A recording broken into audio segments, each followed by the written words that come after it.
కూడి వచ్చిన మీ అందరికీ వందనాలు. అందరు బాగున్నారా అండి?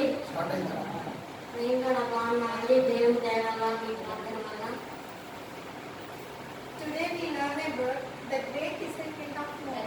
ఈ రోజు మనము నోవా అంటే ఒక గొప్ప వారసుల గురించి తెలుసుకుందాం. Shem was the eldest son of Noah.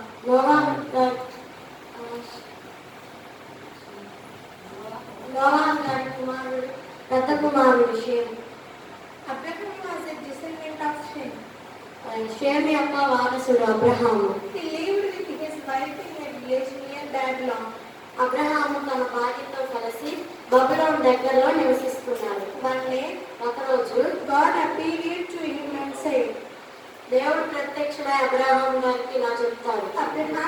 Abraham, leave this country along with your family and belongings and go to the land that I have chosen for you.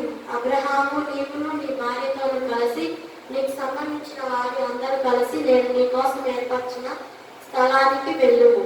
I will give you many descendants who will make your name immortal.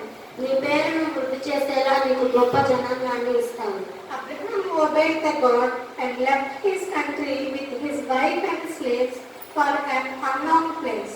Abraham మరియు శారా తన జీతగాండ్రులు కలిసి తెలియని ఒక ప్రదేశానికి వెళ్ళాడు.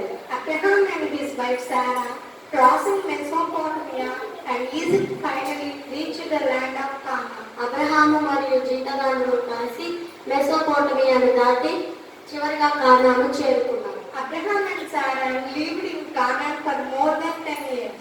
అబ్రహాము మరియు శారా గారు 10 సంవత్సరాల కంటే ఎక్కువ నివసించారు కానానులో.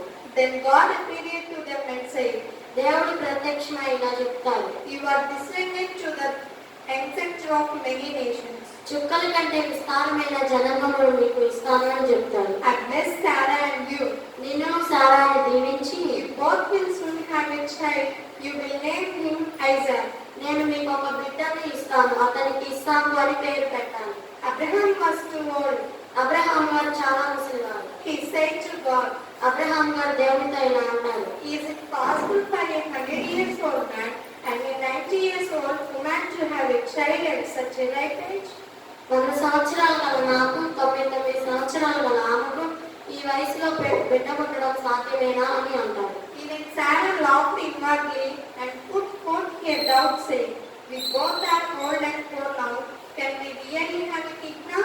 శారా నవ్వుతూ దేవుని అనుమానించింది. నిజంగా మాకు ఈ వయసులో బిడ్డ పుట్టడం సాధ్యమేనా అని. Their arguments made the God slightly furious.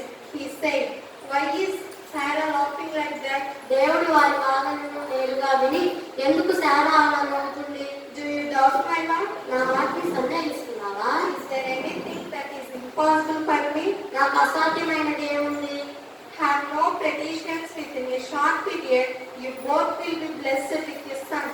అభ్యర్థన ఏమీ లేకుండా మీకు త్వరలో ఒక బిడ్డ కలుగుతాడు. Sarah and Abraham bowed before the God. దేవుడు అబ్రహాం గారితో శారా గారితో మాట్లాడక ముందు, as God has promised Sarah give a birth to a son on the exact date as now, God had foretold. దేవుడు చెప్పినట్లుగానే శారా గారు ఇస్సాకు గారికి జన్మనివ్వబోతుంది. Both Abraham and Sarah were overjoyed to have a child in their plans. ఒడిలో ఉన్న తన బిడ్డను చూసి Abraham గారు శారా గారు ఎంతగానో సంతోషపడ్డారు. Sarah said, శారా ఇలా అంటుంది అబ్రహాం గారు, God has showered all the happiness on me.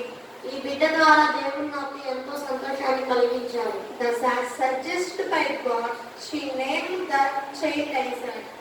దేవుడు చెప్పినట్లుగానే ఇస్సాకు అని పేరు పెడతాడు. which in Hebrew means he laughs. ఇస్సాకు అనే పేరు నాకు హెబ్రూ భాషలో అతడు నవ్వాడు అని అర్థం. Isaac was hardly 12 years when God demanded from Abraham to sacrifice his only son. ఇస్సాకు గారికి 12 సంవత్సరాలు వచ్చినప్పుడు దేవుడు అబ్రహాం గారికి బలివ్వమని అడిగాడు. He said to Abraham, if you really love and honor me, then take your son to the land of Moriah and offer him as a sacrifice to me. నువ్వు నిజంగా నన్ను ప్రేమిస్తున్నట్లయితే నా పట్ల విధేయత కలిగి ఉంటే నీ బిడ్డను తీసుకొని మోరియా అనే స్థలానికి రమ్ము. Abraham loved his son a lot. Abraham ఇస్సాకు గారిని ఎంతగానో ప్రేమిస్తున్నాడు. But కానీ he could not disobey God. అతడు దేవుని పట్ల అవిధేయత కలిగి ఉండలేదు. After all, it was by his grace itself that he had got Isaac. ఆ, దేవా ఇతని కుమారుడికి ఏమైనా అంతా నీ మీదే భారం వేస్తున్నానని మనసులో అనుకొని He decided to make the sacrifice. బలివటానికి నిర్ణయించుకున్నాడు. The very next day, దాని తర్వాత రోజు he took Isaac to the land of Moriah. Isaac was carrying wood, while Abraham was carrying a knife and leaf poles for the sacrifice. దారిలో వెళ్తూ ఉండగా ఇస్సాకు గారేమో చెక్కని తీసుకున్నారు. అబ్రహాము గారేమో నిప్పులు ఇంకా బొగ్గులు ఉంటాయి కదా, కత్తి అవన్నీ తీసుకొని వెళ్తూ ఉన్నారు. On the way, వెళ్తూ ఉండగా Isaac asked his father, ఇస్సాకు తన తండ్రిని ఇలా అడుగుతాడు, Father, తండ్రి where is the lamb to be sacrificed? బలిచ్చుటకు గొర్రెపిల్ల ఏది? Abraham replied, అబ్రహాం గారు సమాధానం ఇలా చెప్తున్నారు, It will be provided by the God himself, my child. అది దేవుడు మనకు అనుగ్రహిస్తాడు నా కుమారుడా అని చెప్తాడు. Then they reached a mountain where Abraham built an altar for the sacrifice. బలిచ్చుటకు అన్ని సిద్ధం చేస్తూ ఉన్నారు. He arranged the wood on it and tied his son on the top. Then he picked up his knife to kill the Isaac. ఇక బలిచ్చుటకు నిర్ణయించుకొని చిన్నగా When suddenly came the daylight, and the angel of the God appeared.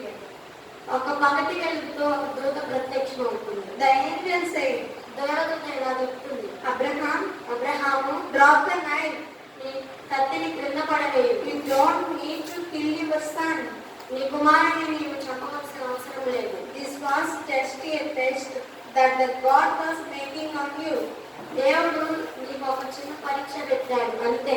Your willingness to sacrifice your only child shows your respect and love for the God.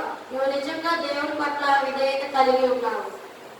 He is really very pleased with you. With his blessings, you will have many descendants, and as many stars are there in the sky.